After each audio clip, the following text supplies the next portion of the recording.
오늘 말씀의 제목은 실로암으로 가서 씻으라입니다. 교회력에 따른 성서 일각 가운데 복음서에 해당하는 내용인데요. 바로 예수님께서 눈먼 사람을 실로암에서 씻기신 놀라운 기적 이야기입니다. 성경에 보면 수많은 사람들이 예수님을 만납니다.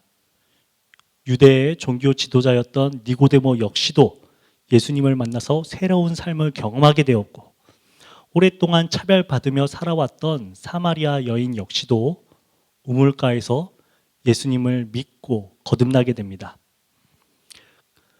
많은 병자들 역시도 예수님을 만났는데요. 나병 환자도 깨끗함을 얻었고 중풍 병자도 걸었으며 12해 동안 혈루증으로 고통받던 여인도 치유받았습니다.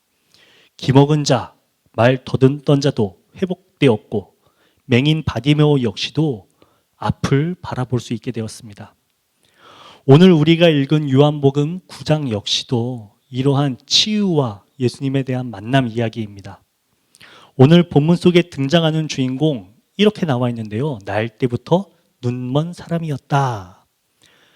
우리가 읽은 본문은 12절까지 읽었지만 요한복음 9장 이 눈먼 맹인에 대한 이야기는 1절에서부터 41절까지 매우 긴 내용입니다. 유독 요한복음에서는 예수님을 만난 사람들에 대한 이야기를 길게 서술하고 있는데요. 왜 그럴까요? 한 사람이 예수님을 만나서 어떻게 변화되고 어떤 믿음에 이르게 되었는지에 대해서 상세히 보여주고자 함입니다. 본문은 이렇게 시작합니다. 1절 말씀 보실까요? 예수께서 길을 가실 때 날 때부터 맹인된 사람을 보신지라. 우리가 읽은 개역개정에서는 맹인이라고 번역하였습니다. 이전 성경이었던 개역 한글에서는 이 맹인을 어떻게 표현한지 아시나요? 소경이라고 번역을 했어요. 근데 이 시각장애인을 뜻하는 이 소경이라는 단어는 좀 비하하는 언어였기 때문에 나중에 이런 표현들을 점차 변경하였습니다. 최근에 새한글 성경에서도 새로 이 단어를 새롭게 번역했는데 좀 더 포용적인 차원에서 시각장애인 그리고 눈먼 사람이라고 번역합니다. 오늘 이 이야기에서 매우 중요한 사실이 하나 있습니다. 이 사람 역시도 예수님께 찾아온 사람이 아니었습니다. 예수님께 도움을 구하고자 먼저 나온 사람도 아니었습니다. 그는요, 그저 길가에 앉아 있었던 사람이었어요. 사람들의 시선 속에서 그는 중요한 사람이 아니었습니다. 성경에서는 그의 이름조차 기록하고 있지 않습니다. 그를 나타내는 유일한 표현, 눈먼 사람이라고 기록하고 있을 뿐입니다. 고대 근동 사회에서 이 시각장애인들은 매우 힘든 삶, 비참한 삶을 살았습니다. 사회적 보호도 없었고 복지적인 혜택도 없었고 경제적인 기회조차 없었습니다. 그래서 이 사람들은요, 길가에 앉아서 구걸을 하면서 살아갔습니다. 그들은 늘 사회 주변부에 살아가는 존재, 다시 말해 존재는 하지만 목소리를 낼 기회조차 없었던 사람들이었습니다. 오늘 본문에 등장하는 이 시각장애인 역시 그런 사람이었습니다. 그런데 성경에서는 이에 대해서 이렇게 기록합니다. 예수께서 그를 보셨다. 사람들이 보지 않았지만 예수님은 그를 바라보십니다. 바로 이것이 복음의 시작입니다. 복음은 언제나 사람들이 바라보지 않는 그곳에서, 그 자리에서 예수님의 만남이 시작됩니다. 제자들의 시선을 한번 보실까요? 제자들은요, 이 사람을 보며 2절에 이렇게 묻습니다. 랍비여, 이 사람이 맹인으로 난 것이 누구의 죄로 인함이니까? 자기이니까? 그의 부모이니까?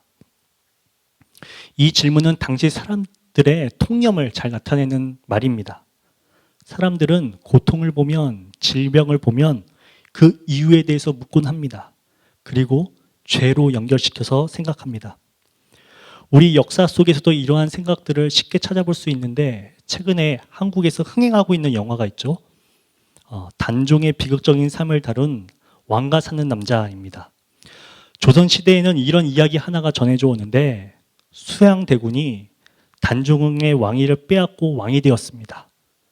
어느 날 수양대군이 세조가 되어서 잠을 자고 있는데 꿈속에서 어떠한 사람이 등장합니다.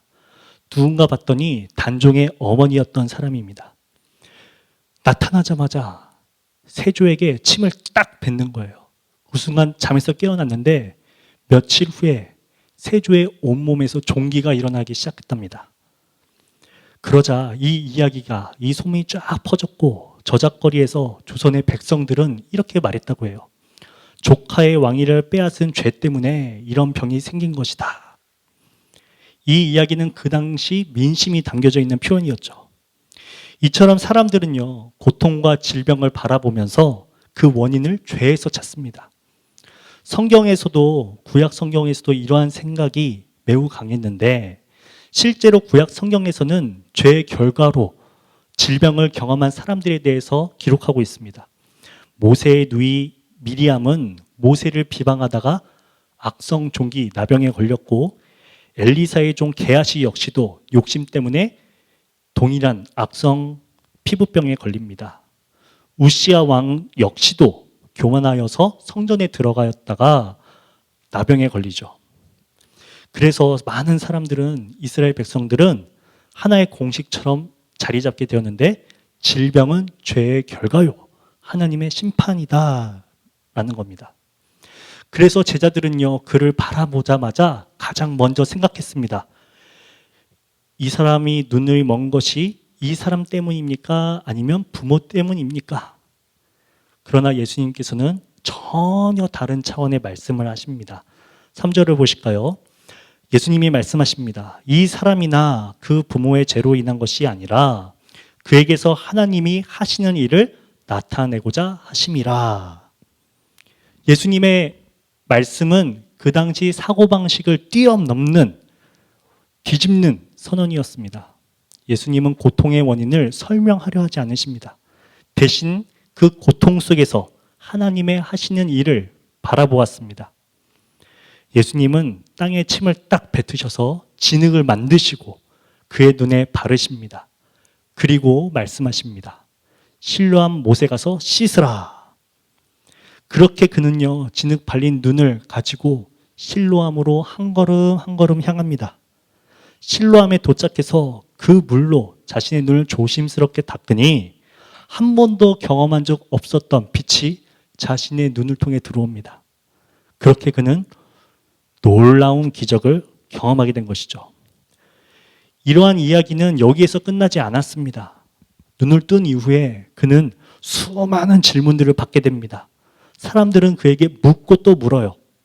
그 과정 속에서 오늘 우리는 한 가지의 변화, 고백을 살펴보게 될 것인데, 이 눈먼 사람이 예수님을 향해 드린 4가지의 고백이 있습니다. 그 4가지 고백을 통해서 믿음의 여정을 살펴보고자 합니다. 오늘 말씀을 통해서 우리의 삶 역시도 예수님을 다시 만나 새롭게 변화되어 이 4가지의 고백으로 나아가는 귀한 시간 되기를 소망합니다. 첫 번째 고백은요, 그가 말합니다. 예수라 하는 그 사람이라는 겁니다.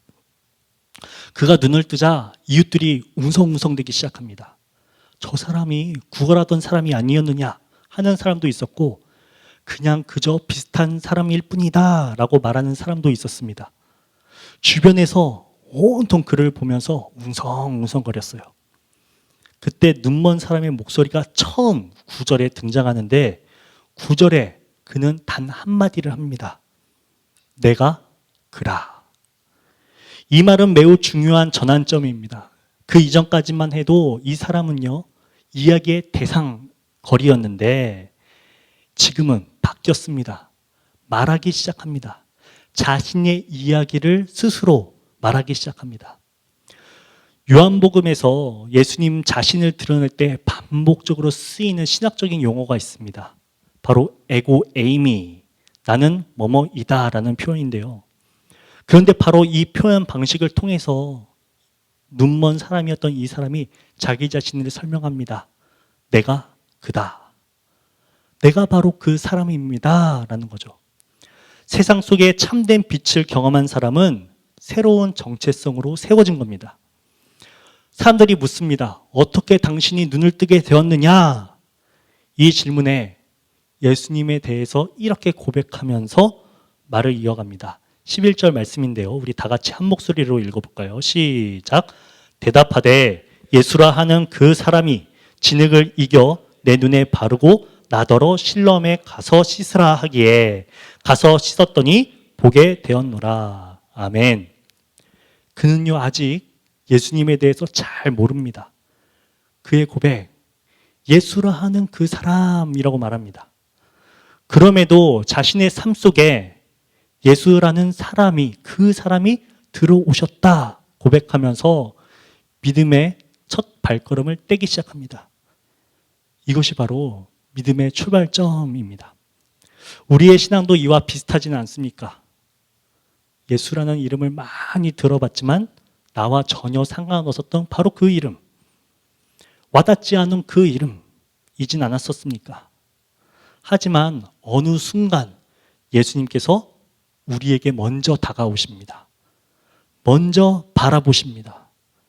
우리의 눈을 만지십니다. 그리고 명하십니다. 실로암에 가서 씻으라. 예수님께서 우리의 어둠을 만지사 빛으로 우리를 새롭게 창조하셨습니다. 이 순간부터 모든 것이 달라지기 시작합니다. 그의 이야기, 그의 말은 새롭게 변화되어 예수가 누구인지에 대해서 천천히 고백하기 시작합니다. 사랑하는 성도 여러분, 우리의 삶 속에서도 이러한 믿음의 첫 출발이 있기를 원합니다. 비록 지금 예수에 관해서 아주 화려한 말로, 멋있는 말로 표현하지 못할지라도 예수라는 그 사람이 나를 만나셨다, 시작되었다, 이러한 고백이 오늘부터 시작되는 귀한 하루 되기를 소망합니다. 두 번째로 이 사람이 고백을 하는데요, 선지자라고 고백합니다. 눈멀었던 사람이 어떻게 눈을 뜨게 됐는지 궁금해했던 또 다른 사람이 등장합니다. 그가 바로 누굽니까? 바리새인입니다. 이웃들은요, 그를 바리새인에게로 데려갑니다. 그러나 바리새인의 관심은 오직 단 하나, 치유가 아니었습니다. 예수라고 하는 자가 안식일에 그를 고쳤는가 하는 여부입니다. 바리새인들은 그를 불러서 묻습니다. 그러자 그가 말하는데요, 15절을 보면 그 사람이 진흙을 내 눈에 바르매 내가 씻고 보나이다. 예수님께서 땅에 침을 뱉어 진흙을 만드신 후에 눈에 바르신 행동은 바리새인들의 관점에 의하면 안식일에 노동을 한 위법 행위로 여겼습니다. 그래서 바리새인들은 이 사건에 대해서 놀라운 기적 이야기로 보는 것이 아니라 율법을 어긴 범죄다라는 것만 바라보았죠. 여기에서 우리는 한 가지 의문이 듭니다. 왜 예수님께서는 안식일에 그를 치유하셨는가? 실수로 하셨을까요? 아닙니다. 예수님께서는 이 세대의 악함을 깨닫게 하시고자 의도적으로 안식일에 고치신다라는 것을 발견할 수 있습니다. 예수님께서 안식일에 이러한 일을 행하신 것은 처음 있는 일이 아니었습니다. 제자들이요, 안식일에 밀 이삭을 잘라서 먹었을 때에도 바리새인들이 그들을 정죄하자 예수님은 자신의 제자들을 나무라지 않으셨습니다. 손 마른 자, 중풍병자, 허리 굽은 자, 수종병자 역시도 안식일에 치유하셨습니다. 안식일은 본래 사람을 올가매는 것이 아니라 사람을 살리고 회복하는 날이다라고 선포하시면서 왜곡된 신앙을 가진 세대를 향해서 의도적으로 안식일에 기적을 행하십니다. 생각해 보십시오. 평생 동안 앞을 보지 못했던 사람입니다. 그가 눈을 뜨게 되었습니다. 아주 놀라운 일이죠. 기뻐할 일입니다. 감사할 일입니다. 그런데 바리새인의 반응은 전혀 달랐습니다. 기뻐하지도 않고 감사하지도 않고 그들은 먼저 율법을 지켰는지 여부에만 관심을 가졌습니다. 그래서 바리새인들은 다시 눈이 멀었었던 그 사람을 불러와서 묻습니다. 17절 말씀인데요. 다 같이 한번 읽어볼까요? 시작. 이에 맹인되었던 자에게 다시 묻되 그 사람이 내 눈을 뜨게 하였으니 대답하되 선지자이다. 그는 선지자이십니다 라는 두 번째 고백을 합니다. 앞서 했던 이전 고백보다 한 걸음 더 깊어진 고백이죠. 그는 질문을 받는 상황 속에서도 예수님에 대한 자기 이해를 보다 분명하게 고백하기 시작합니다. 예수라 하는 그 사람을 넘어서 그는 선지자이십니다. 이렇듯 고백 속에서 그의 믿음이 점차 성장하고 있습니다. 믿음은요, 한순간에 성장하는 것이 아닙니다. 한순간에 완성되는 것이 아닙니다. 믿음은 하나님을 만난 경험 속에서 자라나기 시작하는 겁니다. 차가운 사람들의 시선과 질문 속에서도 그의 고백은 점점 더 깊어지고 분명해지고 자명해지고 있습니다. 여기서 우리가 바라볼 것, 그의 믿음은요, 안정적이고 감사가 넘치는 상황 속에서 성장하는 것이 아니었습니다. 지금 어느 자리에서 이러한 고백이 퍼지고 있습니까? 기쁨의 자리가 아니라 질문, 신문을 받는 듯한 그 어려운 질문 속에서, 사람들의 차가운 시선 속에서 그의 믿음은 자라고 있다는 겁니다. 우리의 삶도 마찬가지입니다. 믿음은 평안할 때에만, 감사가 넘칠 때에만 자라는 것이 아닙니다. 오히려 어려움 속에서, 질문 속에서, 때로는 사람들의 오해 속에서도 우리의 믿음이 깊어지고 자라날 수 있다라는 것을 말씀을 통해 살펴볼 수 있습니다. 사랑하는 성도 여러분, 지금 우리의 믿음이 어디까지 와 있습니까? 단순히 예수님에 대해서 좋은 분으로 머물러 계십니까? 아니면 선지자라고 믿고 계십니까? 오늘 말씀을 통해 한 단계 더 믿음의 고백을 드리는 귀한 시간 되기를 원합니다. 세 번째 고백입니다. 하나님께로부터 온 분이라고 고백을 하는데요. 바리새인들 뿐만 아니라 유대 사람들 역시도 눈이 멀었던 사람의 고백을 전혀 믿지 않습니다. 그가 경험한 일에 대해서 진지하게 듣고 경청하기보다 그 사실 자체를 의심하기 시작합니다. 급기야 누구를 부르냐면 부모까지 소환해서 그가 지금 어떻게 보았는지 묻습니다. 이는 무엇을 뜻합니까? 그 사람의 존재를 무시하는 행동입니다. 너는 아직 어리고 미천하고 아무것도 모르는 사람이니까 너의 말은 못 믿겠다. 너의 부모를 불러와라 라는 거죠. 부모는 말합니다. 어떻게 치유를 받았는지, 누가 치유했는지는 모릅니다. 내 아들은 다 큰 사람이니 직접 물어보세요. 결국 바리새인들은 또다시 그 사람을 불러옵니다. 그리고 묻습니다. 24절인데요. 너는 하나님께 영광을 돌리라. 우리는 이 사람이 죄인인 줄 아노라. 그가 치유한 것에 대해서 예수님이라 고백하지 말라는 겁니다. 오직 하나님께 영광을 돌리라. 정답을 내려놓습니다.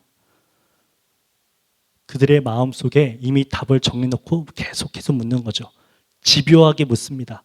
어떻게 눈이 떠지게 되었느냐? 이때 이 눈이 멀었던 사람의 말이 달라지기 시작합니다. 태도도 달라집니다.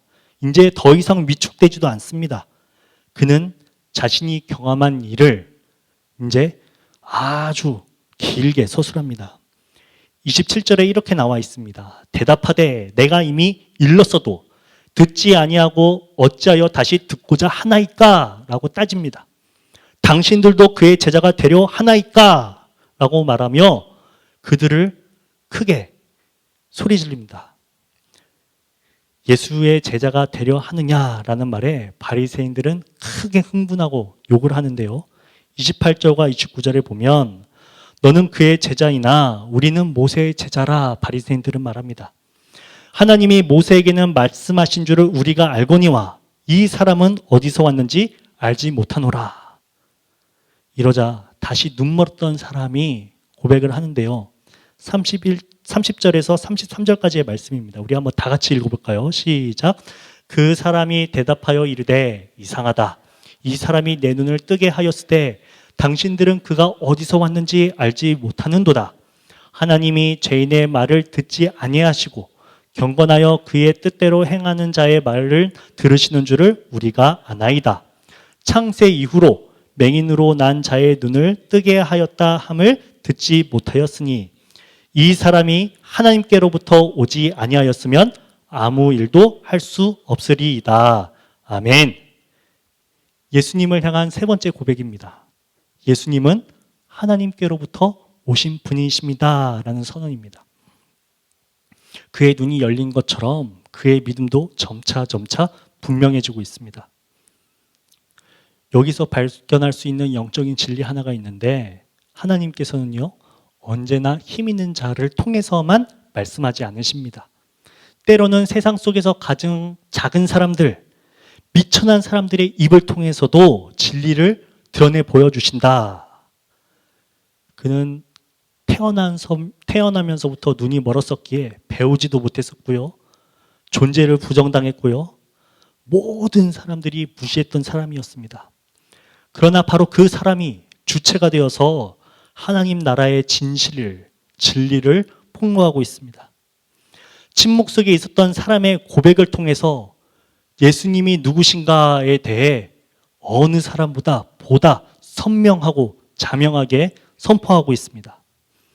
그렇기에 우리는 오늘 이 시간 이들을 바라보아야 합니다. 그의 목소리에 경청해야 합니다. 그래야 우리 역시도 하나님의 나라를 볼 수 있고 들어갈 수 있습니다. 세상과 다른 시선과 말고냄을 통해서 하나님의 나라에 참여하는 저와 여러분들의 삶이 되기를 축원합니다. 아멘. 네 번째 고백인데요. 주여 내가 믿나이다 라고 고백을 합니다. 결국 바리새인은요 그를 회당에서 유대 사회에서 출교시킵니다. 이제 막 눈을 떠서 세상을 바라보기 시작했는데 세상은 다시 그를 어둠 속으로 집어 던집니다. 우리는 이 사람의 마음을 헤아려 볼 필요성이 있습니다. 구걸해서 살아야만 했고 늘 누군가의 도움에 의지해서만 살아가는 존재였는데 늘 차가운 시선 속에서 무관심 속에서 살아오는 존재였는데 이러한 출교 어떻게 생각해 보면 너무 이전에 많은 상처를 받았기 때문에 크게 상처로 다가오지 않았을런지도 모릅니다. 눈을 뜨게 된 이후에도 상황은 달라진 게 없습니다. 사람들 앞에 끌려오고 질문받고 신문을 받으면서 그는 결국 회당에서 유대 사회에서 쫓겨나게 됩니다.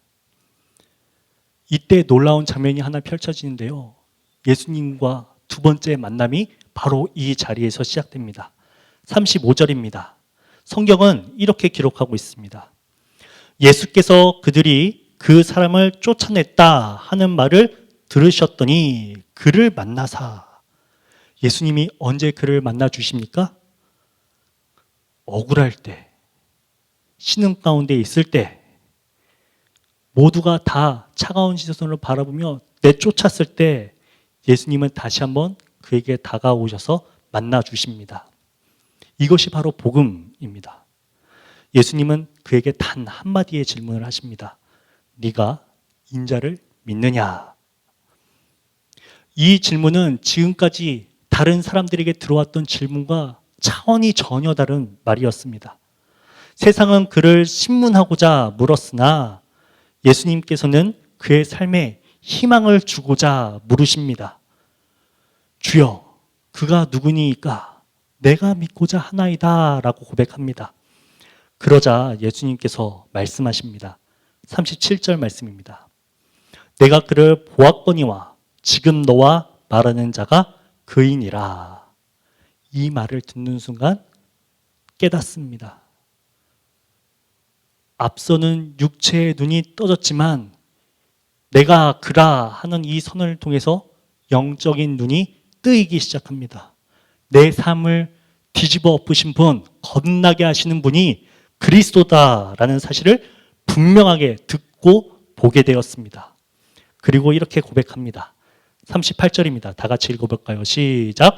이르되 주여 내가 믿나이다 하고 절하는지라. 그는요 주님을 진정으로 영접합니다. 경배합니다.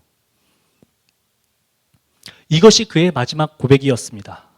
처음에는 예수님을 단지 예수라 하는 그 사람으로 시작했습니다. 그 다음은 선지자라고 고백했죠. 하나님께로 온 분입니다 라고 말했습니다. 이제는 예수님을 향해서 말합니다. 주여 내가 믿나이다. 그의 믿음은 이렇게 아름답게 완성되어져 갑니다. 그리고 그는 마지막에 예수님께 엎드려 경배합니다. 이것이 바로 믿음의 여정입니다. 믿음은 처음부터 완전하게 시작되지 않습니다. 작은 인식에서, 경험 속에서, 질문 속에서 깊어집니다. 그리고 궁극적으로 예배의 자리로 향하게 된다라는 겁니다. 오늘 이 말씀을 통해 우리도, 우리의 믿음도 이 사람처럼 변화되기를, 거듭나기를, 고백하기를 원합니다. 예수님을 향해서 우리의 마지막 고백, 주여 내가 믿나이다. 그리고 예수님께 절하고 예배하니라. 오늘 말씀을 마무리하고자 합니다. 이야기의 마지막에 또 다른 질문 하나가 등장하는데요.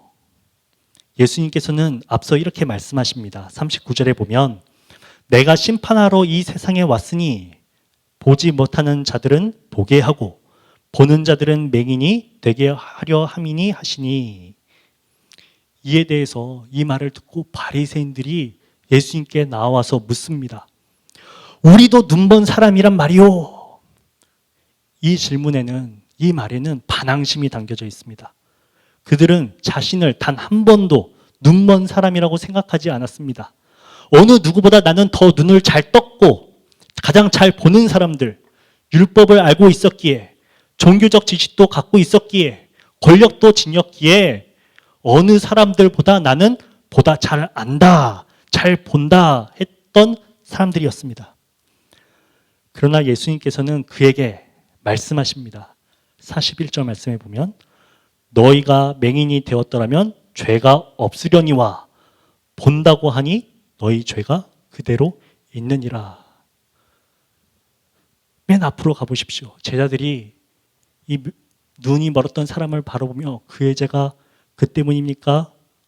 그의 부모입니까? 했을 때 죄에 대해서 예수님은 얘기하지 않으셨습니다. 근데 오늘 이 마지막 선언을 보면 예수님께서는 바리새인들을 보시며 나는 잘 보고 있다라고 교만한 바리새인들을 보며 너는 죄가 있다라고 선언하십니다. 오늘 이 시간 바리새인들이 마지막으로 고백했던 질문, 이 질문으로 나의 고백으로 드리기 원합니다. 우리도 눈먼 사람인가? 바리새인들은 반항심으로 질문했지만 우리는 회개적인 차원에서 고백하기 원합니다. 우리도 눈이 먼 사람인가? 우리는 정말 보고 있는 사람들입니까? 아니면 보고 있다고 착각하는 사람들입니까? 예수님께서는 눈먼 사람을 찾아오셔서 말씀하셨던 것처럼 오늘 우리에게 오셔서 우리의 눈을 만지시고 명하십니다. 실로암에 가서 씻으라. 예수님께서는 우리의 눈에 진흙을 발라주셨을 뿐 실로암으로 향하는 발걸음은 우리의 몫입니다. 예수님의 음성에 순종해서 이제 우리가 발걸음을 떼서 실로암으로 향해야 합니다. 씻어야 합니다. 사랑하는 성도 여러분, 하나님께서 우리의 눈을 열어주시길 간구하기를 원합니다.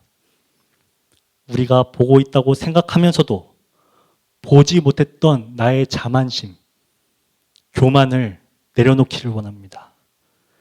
세상이 지나쳐 버리는 사람들을 바라보고 말을 건넬 수 있는 그러한 영성이 우리에게 생겨나기를 주여 성령이여 함께하여 주옵소서 간구하기를 원합니다. 우리 교회가 이런 믿음의 공동체로 세워지길 원합니다.